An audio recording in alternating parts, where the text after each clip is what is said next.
Luca Zavagno is professor of history at Bilkent University in Turkey, whose work has focused on Byzantine history and culture, with a particular focus on urban life in early and middle periods. He's the author of Cities and Transitions, Urbanism in Byzantium between Late Antiquity and the Middle Ages, Cyprus Between Late Antiquity and the Early Middle Ages, an island in transition, and most recently, the Byzantine city from Heraclius to the 4th century, Urban Life After Antiquity. Today, he's been so kind to be here with us to discuss Cypriot continuity and indeed even agency as Cyprus navigates between the Byzantine Empire and the Arab Caliphate. Luca, welcome to the podcast. Thank you, Andreas. It's nice to be here, and thank you for having me. Thank you for the invitation. Oh, you're very welcome. So, your work is fascinating as it challenges the dominant narrative for the period. So, bear with me while I read an excerpt from a website that I found. And here's a quote. The pitiable condition of the Cypriots during the 3 centuries of the Arab Wars can only be imagined. Thousands upon thousands were killed, and other thousands were carried off into slavery. Death and destruction, rape and rampage were the heritage of unnumbered generations. Many cities and towns were destroyed, never to be rebuilt. End quote. So, this is generally thought of as a period of decline, impoverishment, destruction, and dissolution. I think it's even been called the Dark Ages.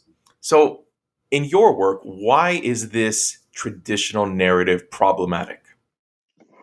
Well, and it is as you mentioned. I mean, this period has been described or has been labeled as the Dark Ages. That this doesn't obviously apply only to Cyprus; it applies to the Mediterranean in general. And I mean, Dark Ages because, and I will return to this later on, most probably, but mainly because of the lack of sources that obviously are not primary sources. I'm talking about literary and documentary sources, obviously, which have not been there in the same amount as for the classic period. So that's one of the issues that we are dealing with. So as I said, it's not only about Cyprus, but in particular for when it comes to this, let's say, island. And once again, Cyprus is not the only island for which we have this kind of narrative. We tend to believe I'm talking about obviously the Byzantine Empire, with regard to the Byzantine Empire, that what mattered was basically the center, Constantinople, and the periphery was basically lost to to the empire, and as a result, especially in a period of time where basically the empire was going through this huge loss of territory, this demographic downturn due to the Arab invasion, we tend to believe that the peripheries were basically no man's land. Okay, I'm simplifying here, but that's basically it. And that's in a sense the reason why this traditional narrative has been proposed or has been followed. Now, it's true that, or one should admit that, for other regions of the empire, I mean, archaeology has shed a lot of new light, and I'm using these two words, the verb and shedding. I mean, this shedding light on purpose. Archaeology and material culture have shed new light on this period, which allow us, in a sense, to revise and reassess conclusions that have been taken for granted for too long. In the very case of Cyprus, there is this chronological tripartition that historiography has always dwelled upon, which is the fourth and fifth and partially the sixth century, being a period up to the beginning of the seventh century, let's say. So from the fifth to the beginning of the seventh century, but as a period as the golden age of Cyprus, because of the basilicas, because of the great Christian characters like Epiphanes of Salamis, for instance, who could be found or could be documented on the island, because the island became an archbishopric, and so on and so forth. And then you have the 7th to early 10th century as a period of dark ages of condominium, blah, blah, and then the Renaissance of Cyprus after the return of Byzantines on the island in 965. Uh, Archaeology has allowed us basically to say that this is not true, and that this narrative of a catastrophe brought about by the Arabs, which in a sense is the a continuation, a kind of brainchild of the Pyrenean divide. One should also admit that many people who have been working on Cyprus in the past have been under the influence of this idea of Henri Pirenne, very famous Mohammed and Charlemagne, according to which the Mediterranean was or experienced a huge divide after the arrival of the Arabs, so the Islamic conquest of the southern and eastern coast of the Mediterranean and Spain as well. So there was this huge divide, and basically the islands were in the middle of this divide, as I was saying before, a no man's land. Okay, nothing going on there. Well, recently, as I said, archaeology and material culture, the ability to single out material indicators for the period 7th to 10th century has allowed us to see that all this idea is of this Pyrenean divide, of these two sides of the Mediterranean were not talking to each other, was not basically true. And so this reassessment of the entire period has allowed us to redefine or rediscuss. I'm not saying that this period is not problematic, to quote what you were saying, but it's a problematic in a different way. So that quotation that you basically that quote that you mentioned before is not it is not true. Is basically doesn't mirror the reality on the ground in the period I'm working on. You mentioned that one of the problems is we don't have a lot of literature from the period, I suppose. And in your research, you look at ceramics, you look at coins, lead seals, epigraphic evidence. Um, how have these sort of filled the gaps? Like, what do we learn from all this different primary evidence?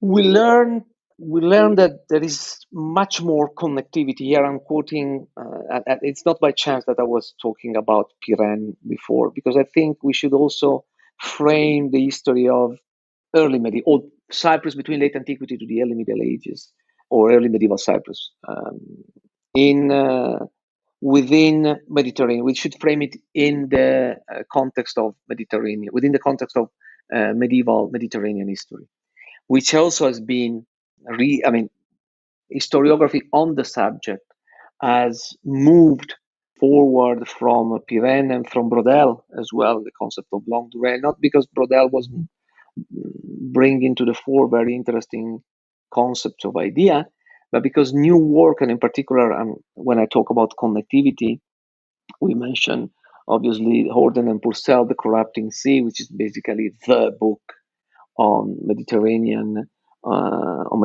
history in the longue durée. In a sense, is a continuation. In a sense, is basically stemming from Brodel's work, but I mean, moving it forward. So when we talk about Cyprus in this period, this connectivity that emerges. So those that material culture, ceramics and seals and coins allow us basically to see how much more Cyprus and because I mean when I was writing the book on Cyprus, this is something that I should, in a sense, is should alert you to. When I was writing the book on Cyprus, I was trying to propose some comparative or sketching some comparative examples and bring it to the fore, talk about Sicily, talk about Sardinia and the Balearics, but was not fully aware of how much, in a sense, Cyprus was part and parcel of this other school. I mean, some scholars have called it an insular system. Even here is maybe too much, but a group. I mean, what has been recently redefined or relabeled as a Byzantine kine or koine, depending on you pronounce it. So in a sense, you have this area of the empire which are definitely not no man's land, but they are the bearer or the area in which there is a connectivity between two network system or two exchange system, which is the Caliphal one and the Byzantine one, in particular in the eastern and central Mediterranean. So when we talk about ceramics, when we're talking about seals, when we're talking about coins, we see that connectivity in action. Here, when I said connectivity, you shouldn't, fall into the trap and think, well, everything is great, everything is fantastic, everything is connected, therefore everything is good. Quite the opposite. Connectivity could also bring violence, could also bring forced movement, forced migration, and so on and so forth. But nevertheless, through those indicators, material indicators, through those proxies, as you want, you could see, or you could better grasp this idea of connectivity, which I think is central and has always been, in a sense, central to the history of Ireland. Is part and parcel of the history of Ireland. The islands are caught in between connectivity and isolation. That's basically their fate and their destiny. But connectivity is something that, I said, is emerging quite well through, for instance, one example, because I need to here to cite, forgive me if I sound a little bit pedantic here. There is this example recently, this amphora, this type of amphora, called globular amphora, globular because they are, I mean, a peculiar shape, okay? They are not that big. They're 25, 30 liters. But you could find them in many areas of traveling across this coastal and insular outpost of the empire. So this is one of the things that show us how much islands were connected within the Byzantine Empire. And if you look very carefully, you also find archaeology gave you the opportunity to find Islamic wares of different kinds, which travel to islands like Cyprus, or Arab Byzantine coins, even better in this very case, or Islamic coins which travel to Cyprus. So you see this connectivity in action, or it's more visible than from literary and documentary sources, which are basically silent on this, and they don't talk too much about that because they, as I was saying before, from the Byzantine point of view, they have been written in Constantinople and for Constantinople. So that's one of the things that our material culture and archaeology allow you to do: move away from Constantinople, move away from the center, and get into the so-called periphery, even if this model center periphery doesn't work, or Right. doesn't believe it works that much. So, I'm a huge fan of talking about political events. I think it gives a little bit of context, especially for listeners who might not have a background in this period. So, if you don't mind, I wanted to ask a couple of questions just to give us some Sure. context. So, the former administrative capital in the Roman period is Paphos, and at this some time in this period, it's relocated to Constantia, which was once Salamis in the east. When exactly and why does this relocation happen? For the audience, Paphos is located on the southwesternmost coast of the island. Salamis is located on the on the eastern coast of the islands, 200 kilometers away from the coast. This happened in the mid of the 4th century. A huge earthquake shattered the island in the middle of the 4th century. We don't know exactly if it was only one or two. So the emperor, the Roman emperor Constantius II, decided to rebuild to new Salamis. Not that Paphos was not also a focus of restoration, but became the center of attention. And that's why Salamis is also named Constantia, because it's named Constantia after the emperor, who decided to, as an act of evergetism, that's the way it's called it, to basically sponsor a huge building spade on the island. So that's what basically, when the capital was transferred.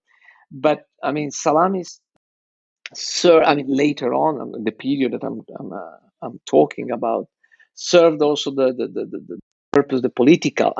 The empire went through political, military, administrative reshuffling, in a sense. We are talking about from the 4th to the early 7th century. Over those centuries, Cyprus, and as a province, and the empire itself, Cyprus as part of the empire, but went through a huge reorientation, in a sense. Once again, material culture is very important because we had a lot of amphora of a peculiar type called a late Roman one, which basically telling us that there is a lot of supply basically traveling from Cyprus, from the region I mentioned, because Cyprus is very fertile. I mean, I'm sure your audience is familiar with the geography of the island. That's the reason why Justinian decided to use Cyprus as one of the places to supply his troops located on the river Danube. So you have this kind of, to sum up, you have this kind of reorientation, reorganization of the empire after in the late fourth century, on which touched upon Justinian and which involved also Cyprus.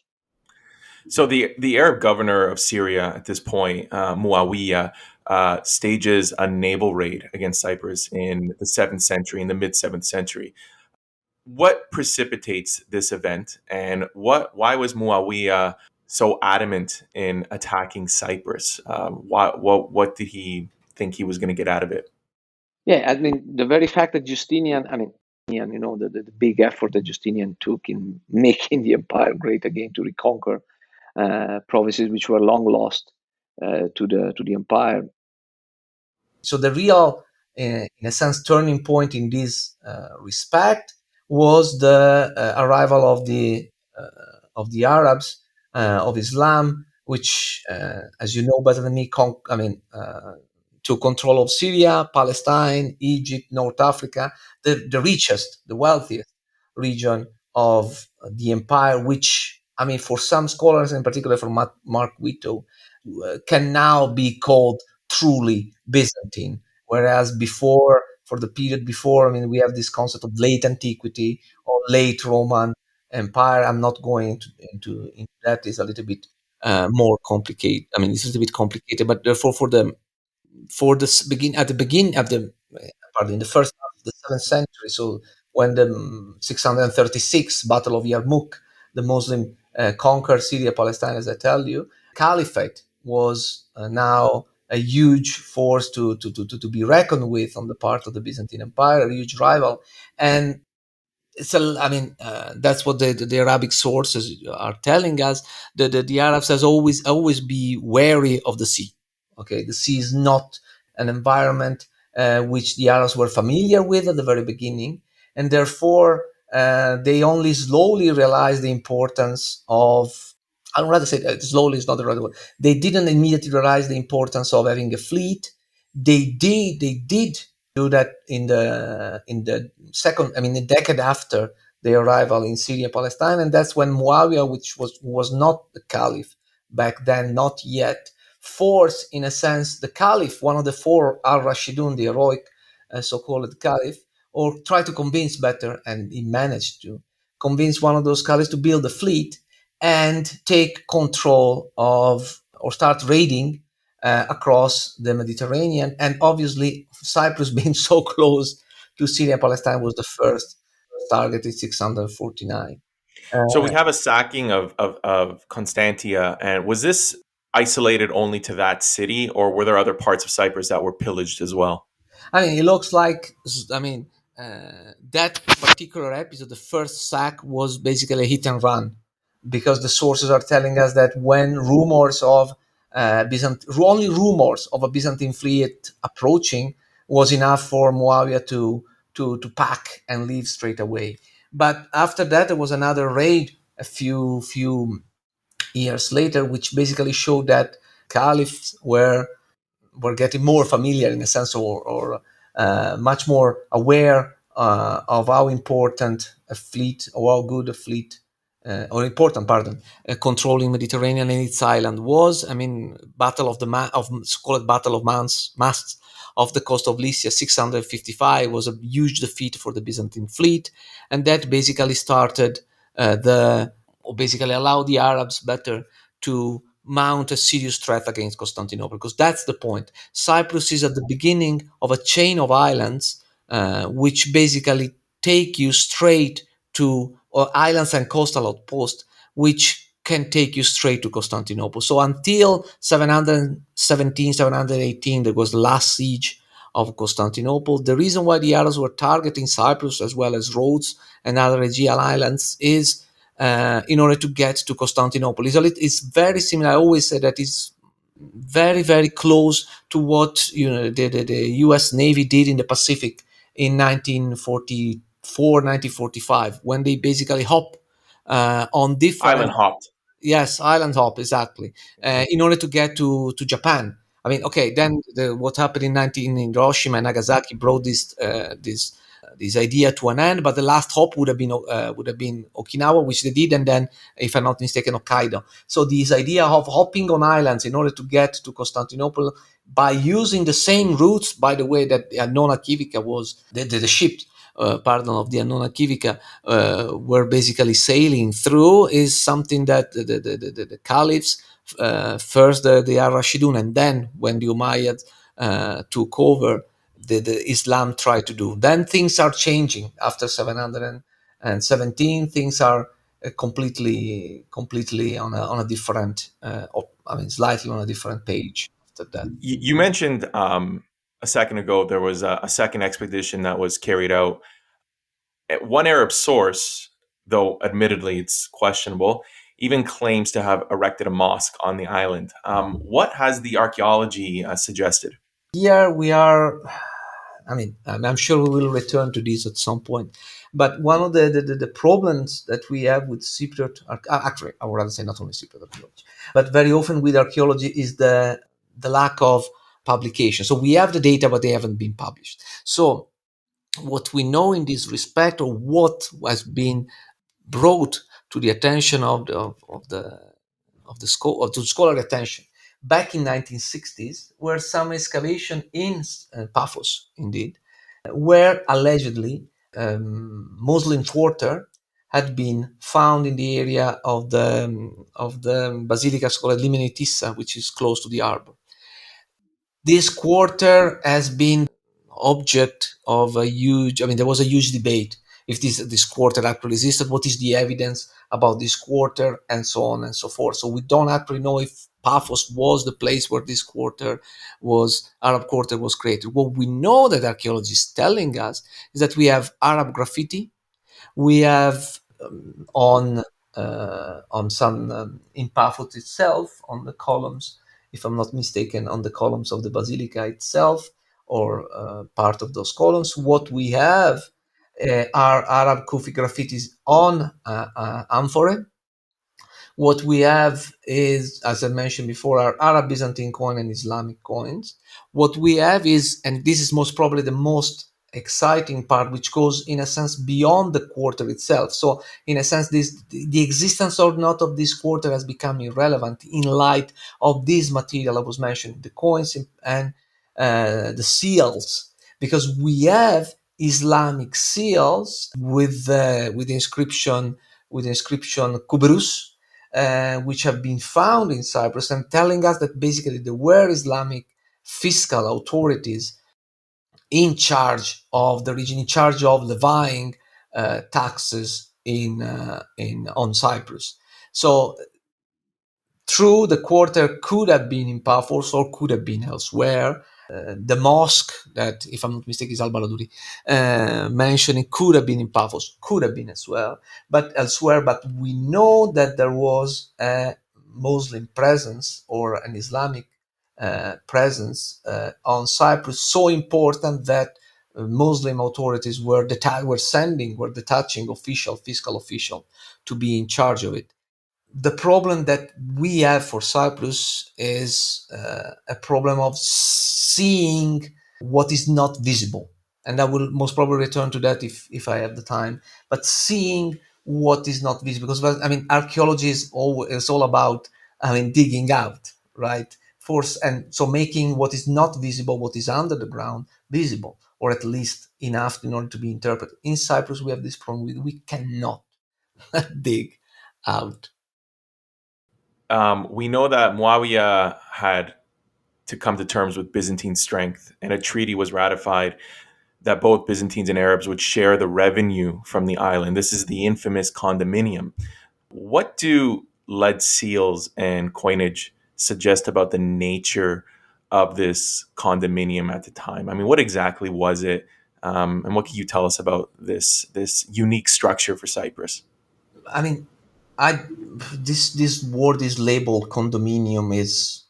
a little bit problematic per se. We know that for Byzantium, for the Byzantines, Cyprus remained a Byzantine province, and that's what Constantinople believed. That's how Constantinople perceived Cyprus. That's how Constantinople regarded Cyprus. But it's also true that Cyprus, on a par with other islands or large islands of the empire, better with the exception of Sicily, has never be made a theme. Now, what is the theme? I mean, in the from the second half of the seventh century on, Byzantium once again in face vis-a-vis the Arab invasions, which severed the regions I was mentioning before from Constantinople. Byzantium basically went through a dramatic, I would rather say, reorganization of its administrative, political, military, fiscal structure, and introduced these strategie, are called strategia, and then better known as themes, which, I mean, I'll put it very bluntly, it's a way to relocate large parts of the army in certain former provinces of the empire, allow the army to be in charge of those provinces, and to get their supply or their recruits from those very regions. Okay, so you have themes which popped up all across Anatolia, the Anatolicon, the Armeniacon, the Opsikion. I mean, there are so many. You have themes which, little by little, when Byzantium retook control of the Balkans, popped up in the Balkans. The Peloponnese theme, for instance, is one of those in the late seventh century already, beginning of the eighth century, and the theme of Sicily. The other islands, even if they remain under Byzantine control, I'm talking about large islands, I'm talking about Sicily, I'm talking about the Balearics, I'm talking about Malta, I'm talking about Crete, they never became, and Cyprus itself, never became a theme. What does it mean? That we basically don't know which kind of authorities ruled those. Uh, they are called archontes in the sources, but archontes is basically a label. Lord. Yes, a label or a nom de plume, in a sense, or whatever you want to call, which means basically means anything and nothing. There were other areas of the empire, for instance, which were under the rules of duchies or dukes, pardon, they became duchies. Examples: Amalfi, the Upper Adriatic, Venice. Venice developed, the Duke developed into the Doge later on. Naples as well. It was another ducate. So what I mean, yes, it was a Byzantine province, but was not on a par with the thematic provinces. True that there was also a province called the Carabisiani first and the Chibireoti later, which was basically a theme, which was basically in charge of, which was basically the fleet, the Byzantine fleet. Okay, but even that was not the only fleet. We had a fleet in Sicily and a fleet of this Chibireoti themes, which was basically based in Antalya, so southern Anatolia. So one thing is how Byzantine perceived, so, and try in a sense to through the sources to make clear that Cyprus was, and a completely different story is the reality on the ground. So what we don't know, in a sense, it what was going on in practical terms. We have seals of Archbishop of Cyprus, so we know that the Church of Cyprus was really important on the island. We have seals of these archontes. We have seals of Islamic authorities as well, and we have Islamic seals.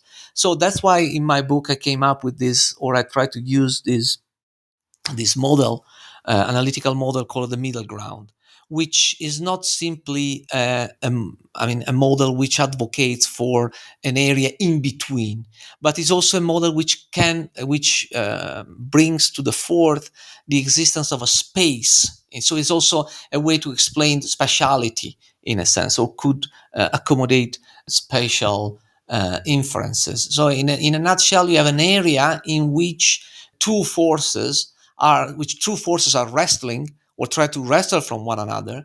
At some point, they realize that they cannot do that. It's basically a losing battle for both. And so they decided to leave it there.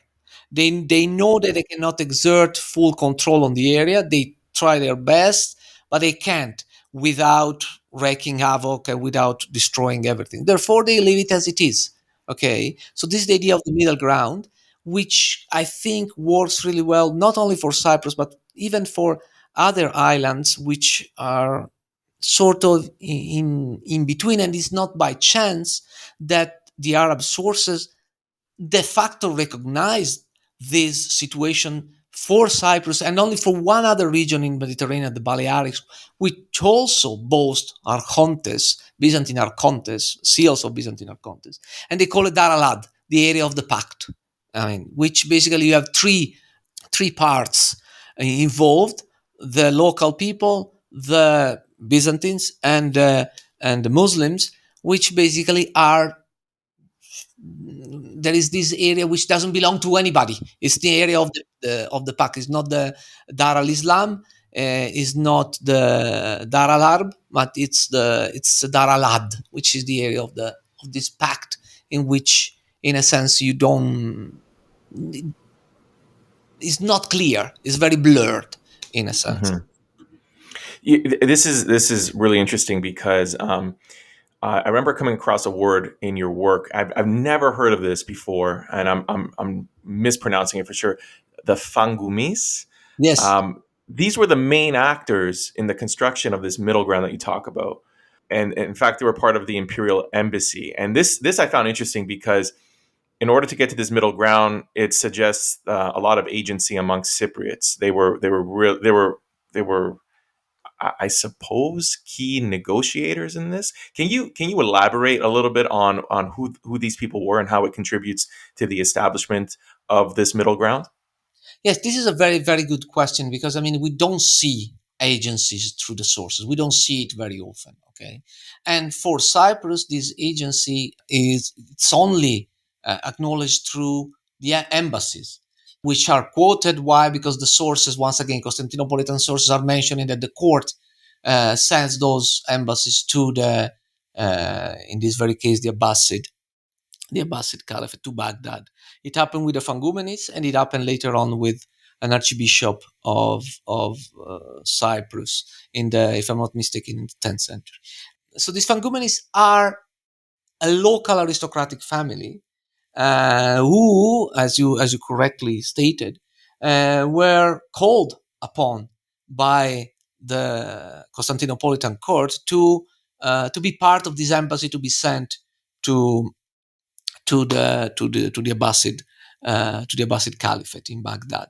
So it looked like the center recognized that the people, and one can easily say that or can easily think or be led to think that those Fangumenids, this aristocratic family, could have been one of those archontes, or could have been one of those archontes I was mentioning before.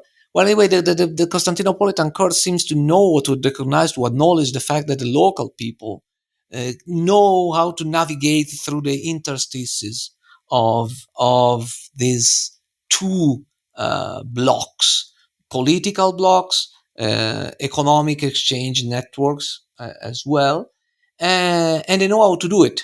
So if you insist on the part, if there is this kind of stress on the part of the center of Constantinople to include these people in either the Fangumenids and later on a local archbishop in one of those embassies, to have them being part of one of those embassies because you want them to be there, because you acknowledge that they know how to negotiate.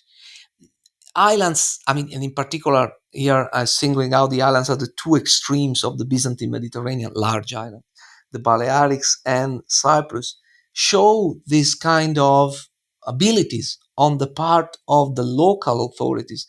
True, and I repeat myself, I'm quoting, I know that I'm quoting myself, it's never good, but allow me to do that, to navigate through this interstate. If we think of the Mediterranean, of these two, um, of the interface, in a sense. It's an interface, I think, is the right way of putting it. And you have these islands which are at the interface of these two political economic blocks. And in both those islands, Balearics and Cyprus, you see the local people, the local agents, the local authorities, capable of playing on different different tables. I think you can say that. I mean, it is a manner of speech that we have in Italian. I'm not sure that you can play different sides, and you can use, manipulate, and you have no qualms in doing that. For the Balearics, the locals at some point were harassed by Muslim pirates, Andalusian Muslim pirates, and the local authorities, we know there were archontes there. We know that there were seals of Byzantine archontes, which at least on paper, had their allegiance, or swore their allegiance to the Byzantine Empire. But they have no qualms whatsoever in basically called the Carolingian scene and said, "Can you help us?" I mean, because the Byzantines cannot in this particular situation. So, can you help us? We can recognize your authority or whatever it is. So, same for, and this obviously doesn't apply to Cyprus, but because the Balearics were far more distant and so on and so forth.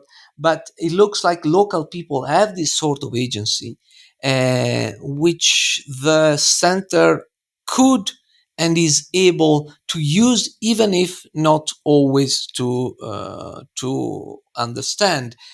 An example of why I'm saying that the center is not, I'm using this center periphery dichotomy, which is I don't believe in, but for the sake of simplicity. The center doesn't grasp or grapple with. And the example of this is another source in the 10th century. Is very famous, St. Constantine the Jew, who is a pilgrim, okay, who came to Cyprus through Antalya, not by chance.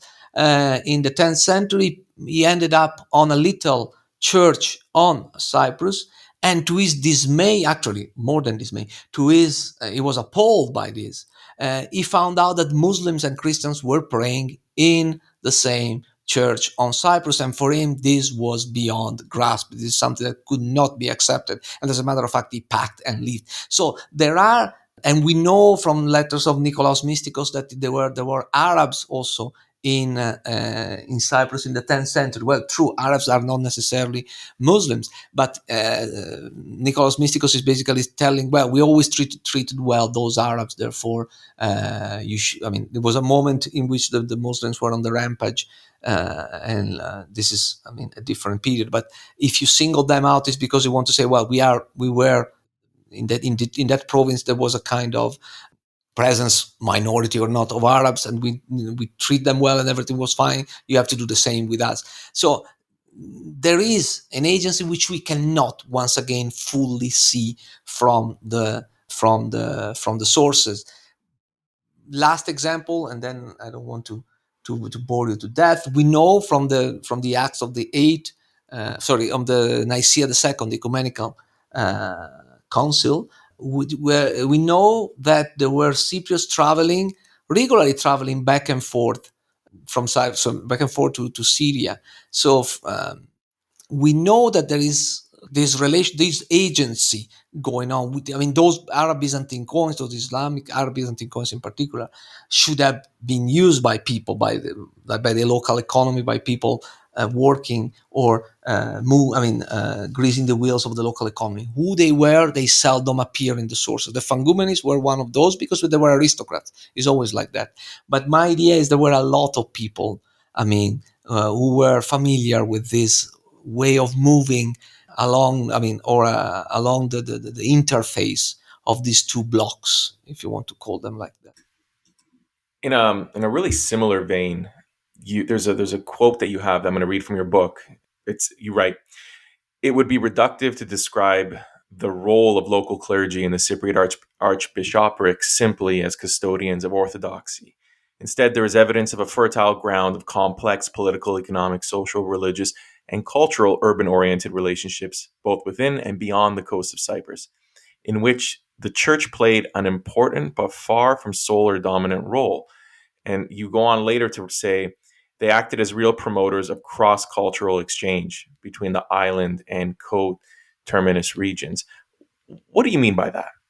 There is a historiographical tradition which basically stated that the only custodian of the Byzantines of Cyprus during the Dark Ages, okay, if you want to call it, was the church and the archbishopric, the autokephalic Archbishopric of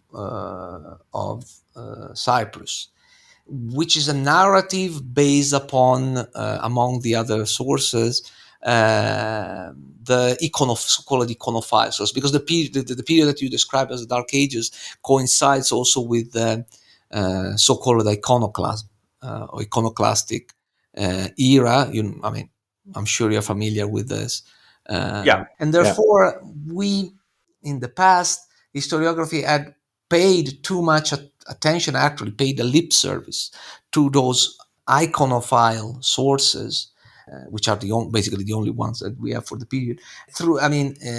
And according to some of these sources, like for instance, the life of Saint Stephen the Younger, Cyprus was a bastion of the iconophilia in a period of time in which basically the iconoclasts took over Constantinople. Byzantine emperors were iconoclasts. Well, Cyprus is a place where iconophiles could. This periphery is distant. Once again, I mean, you play with this idea of isolation and connectivity of islands. In this very case, islands or islands like Cyprus are supposed to be isolated and far away from Constantinople, which we know was not the case, because people regularly travel to Cyprus, across this, along during this period of time. So there is this idea that Cyprus was this kind of bastion of iconophilia.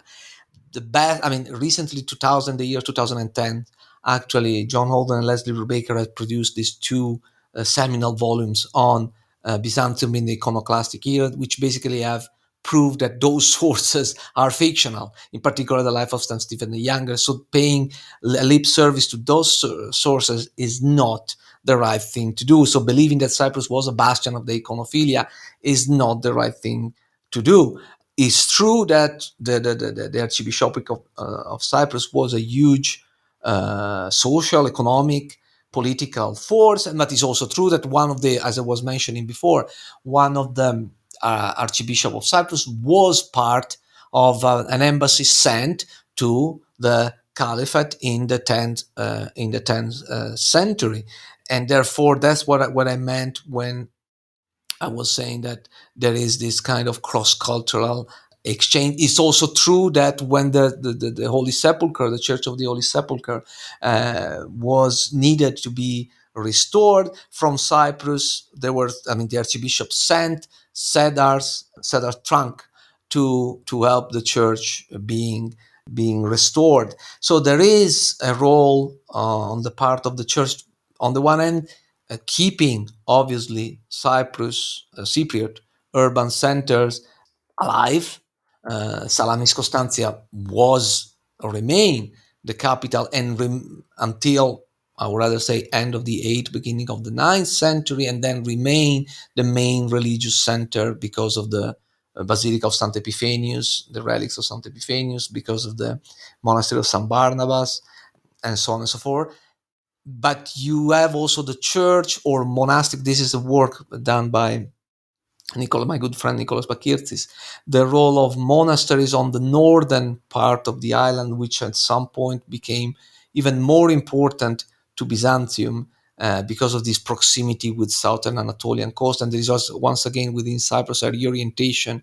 We wrote an article together. We call it an island without a capital, because we strongly believe that at some point Byzantium was without a capital, and you have this kind of reorientation of the settlement pattern in political and administrative terms to the north, with a huge role played by monasteries, monastic institution on the Kyrenia range.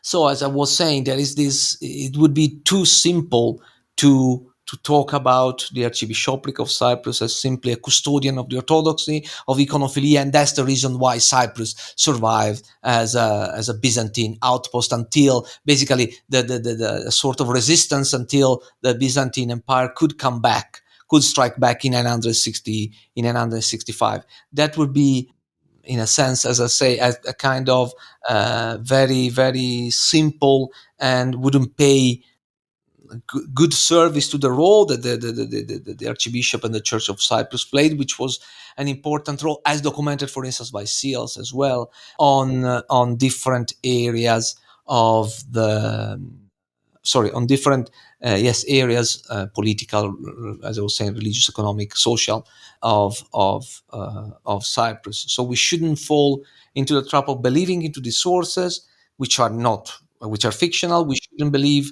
into this kind of reducive, I think, explanation, very minimalistic, if you want, which according to which the Archbishop of Cyprus was simply the only institution which could keep the Byzantine light alive in Cyprus, and we should rather think of the Archbishop of Cyprus as one of those actors which played a role in creating the middle ground, in a sense. Right.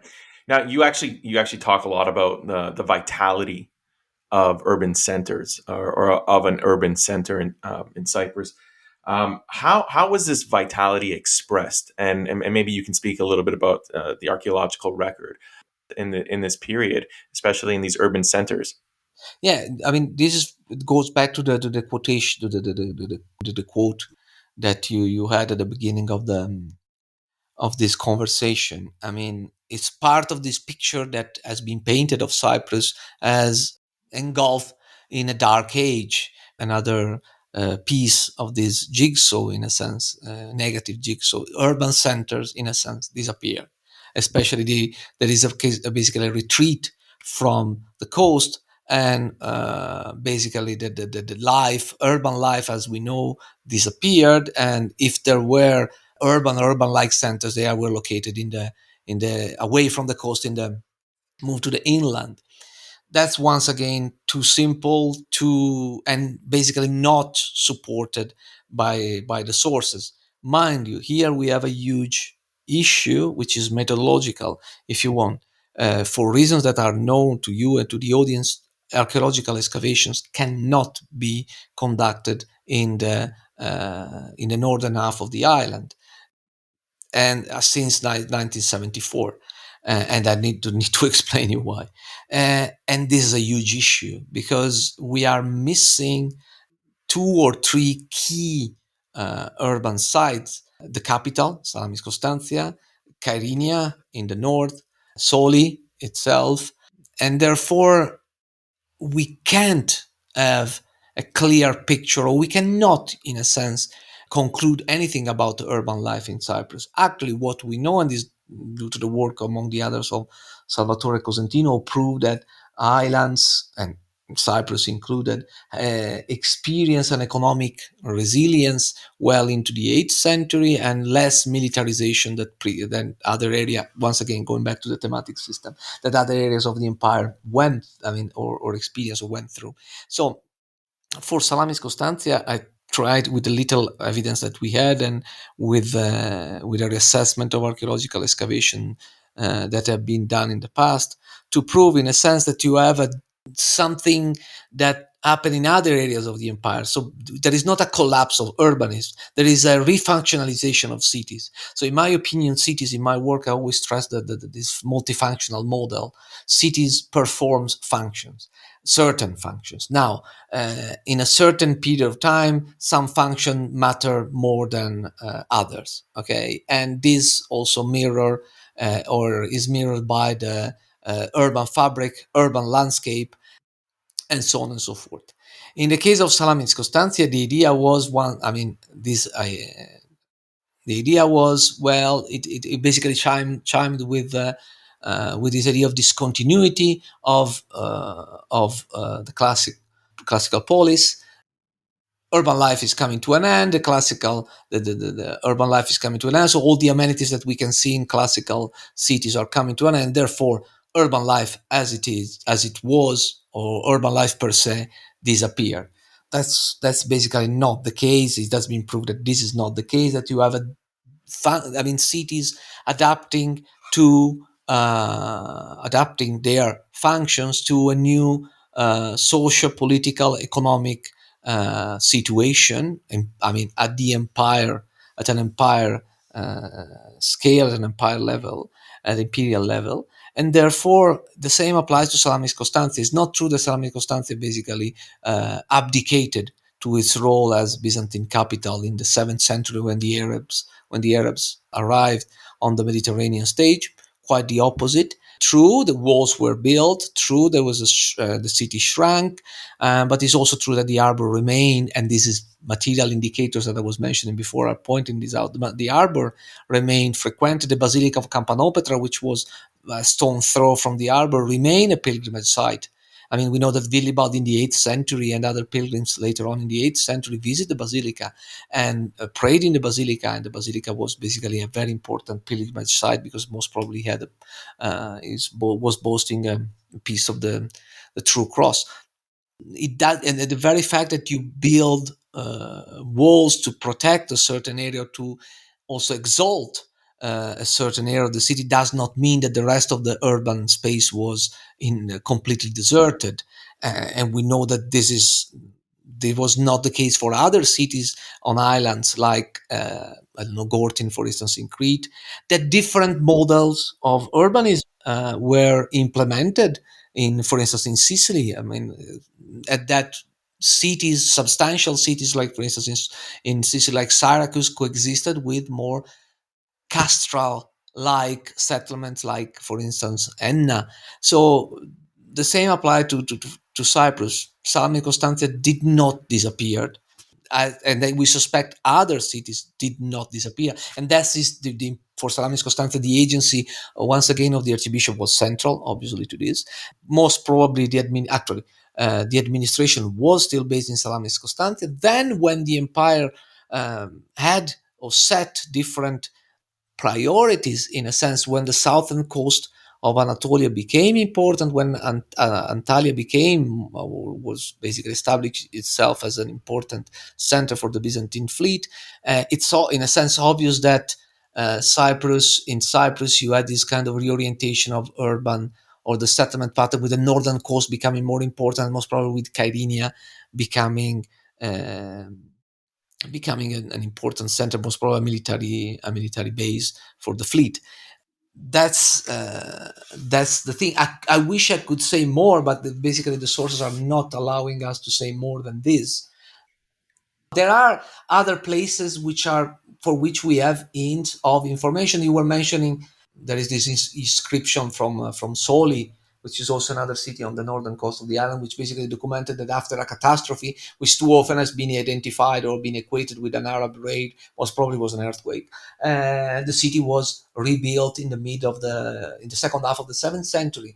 So if there was this amount of investment or an effort to refurbish a city on the northern coast of the island in the middle of the 7th century, it means that urban life didn't simply run away from the coast. True, that's life. Some urban centers, experience a downturn.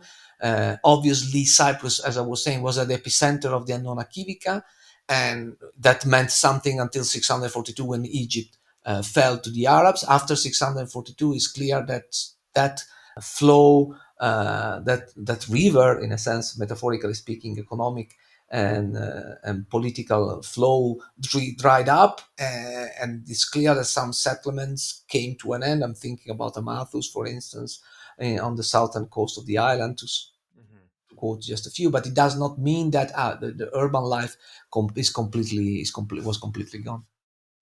Going back, I think listeners would be interested to hear this. Supposedly, Justinian transplanted Cypriots abroad in maybe the 7th or 8th centuries. Why did Justinian transplant Cypriots from there to, this is a hard one, Justinianopolis? Yeah. Do we have any evidence of this? And whatever for, why did this happen? Because, and again, supposedly he brought them back after. Do we have any evidence of this? And why would he do that? Now we have.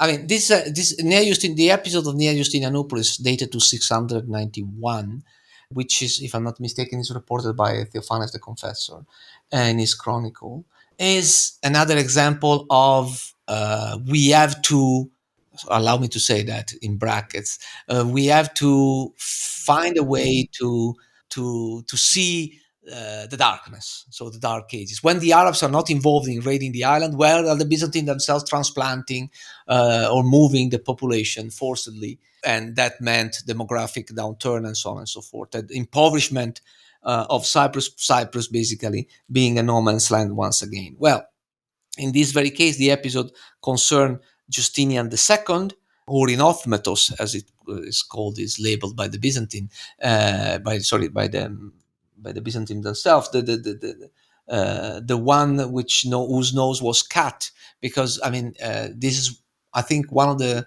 if not only the few, one of the few emperors, pardon, there was Isaac II, who managed to reign even if he was mutilated. So what basically happened is that he reigned there was a first part of his reign, then he was ousted for a while at the end of the 7th century, and then he managed, even if he was mutilated, if they cut his nose and cut his tongue, he managed to come back. It's a rather heroic tale. He allied himself with the Khazar, with the Bulgars, and managed to sneak back into Constantinople through a pipeline which was cut. There was no water, so it's a very peculiar, in a sense, story.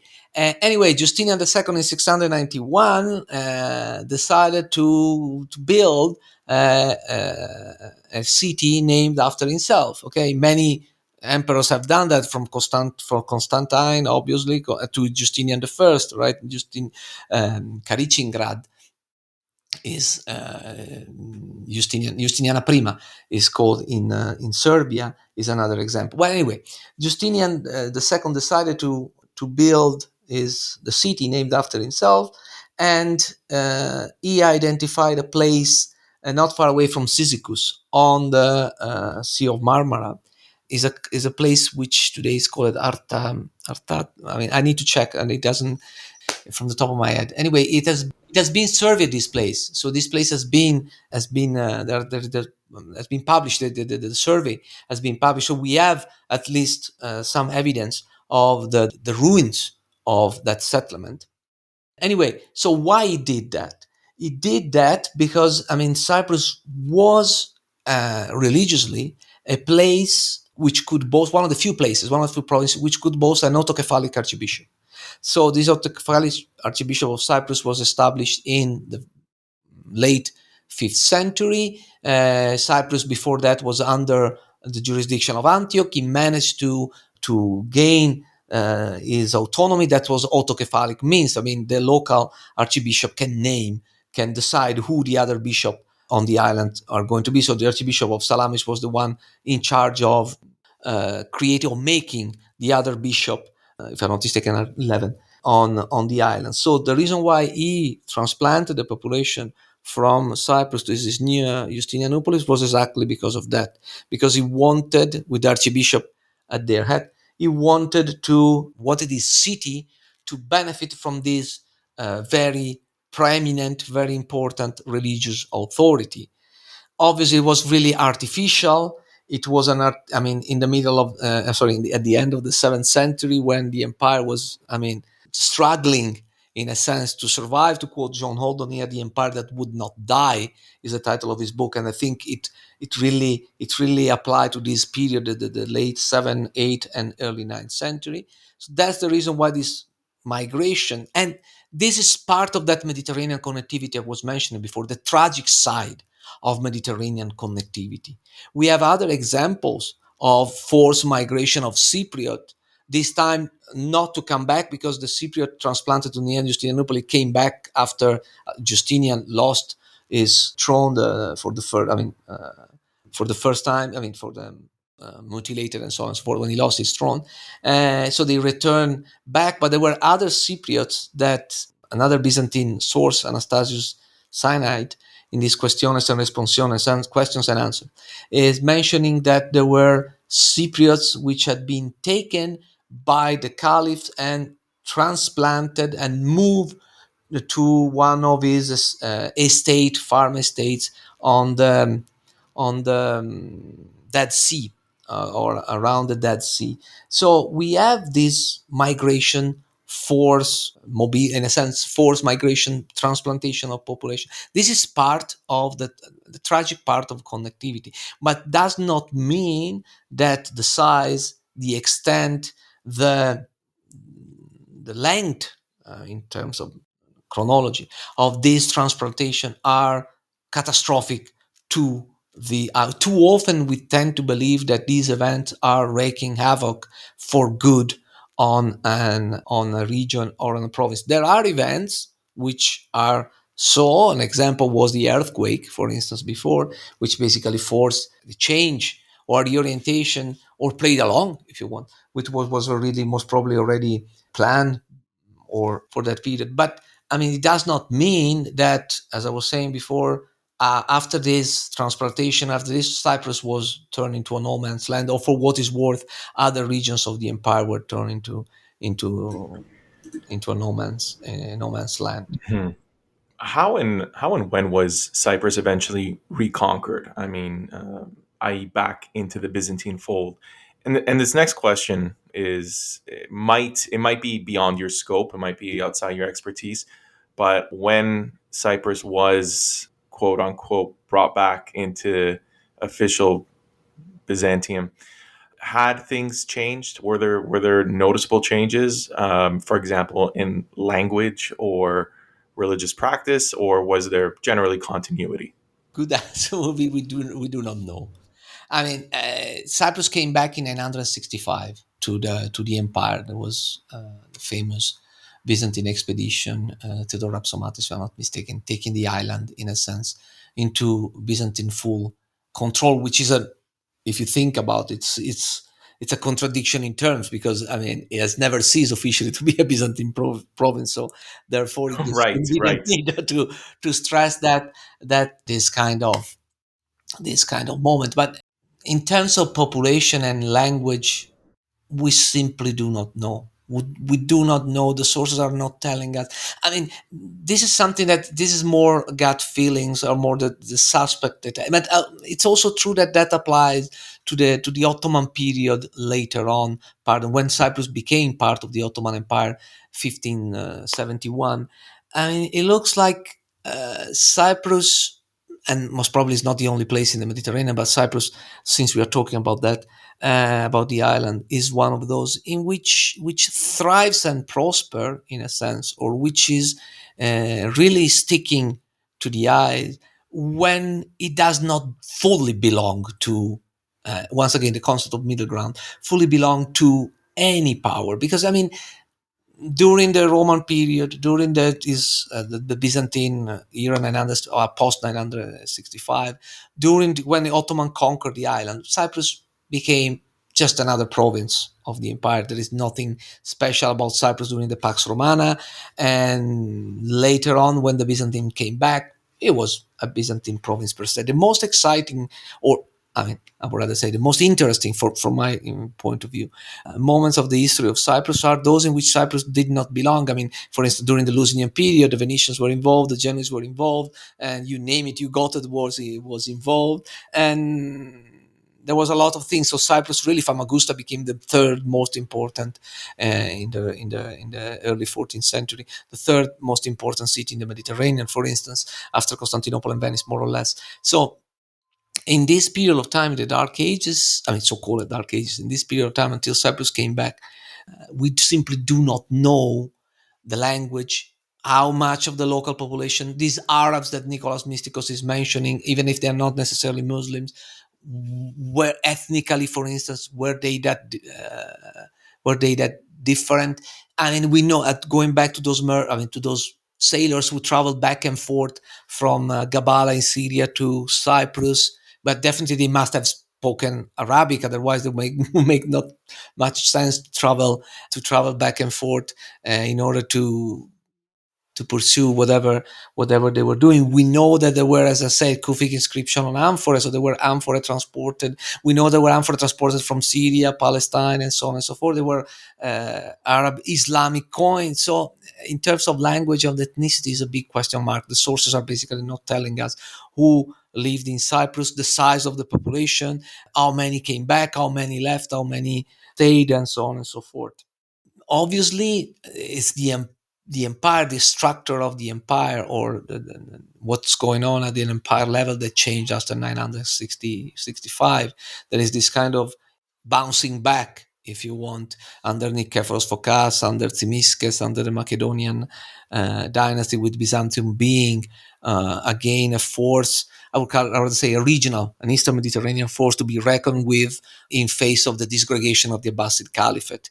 In a sense, it's Jonathan Phillips recently in a book about Saladin called it an Eastern Mediterranean superpower, Byzantium, in this, I mean, in a slightly later period, but I think it applied for the period from the 10th century on. Certainly was much more under Byzantine control. That's for sure. I mean, we don't have the archontes anymore. We have people sent from Constantinople, so not, most probably not locals or not fully local people, but we have also an administration or the agenda being much more set much more prominently from Constantinople, and we have Anna Komnina talking about that, and so on and so forth. What was going on before and after this period to local? Huge question mark. I want to end with a quote from your book, which I thought it was a great quote. You write, paradoxically, as it may seem, no matter how much two conflicting hegemonies gnash their teeth in face of one another, Cyprus remained a bridge between the two, a bridge that could be more often than not peacefully crossed by pilgrims, ambassadors, and merchants, a place where two opposing hegemonies define the cultural, political, and economic coherence of the whole island. Luca, thank you so much for being here and sharing with us your wealth of knowledge. It was a real pleasure. Thank you, Andreas. The pleasure was all mine. I mean, it's as you were saying, Cyprus is per se a beautiful island with exciting history, with, as you were mentioning, architectural art, which is, in a sense, as you were saying, too often not fully acknowledged. And Mhm. it's been great to work on and in and on the island for 7 years, and and I'm glad that you found what I said, and I hope the audience the same,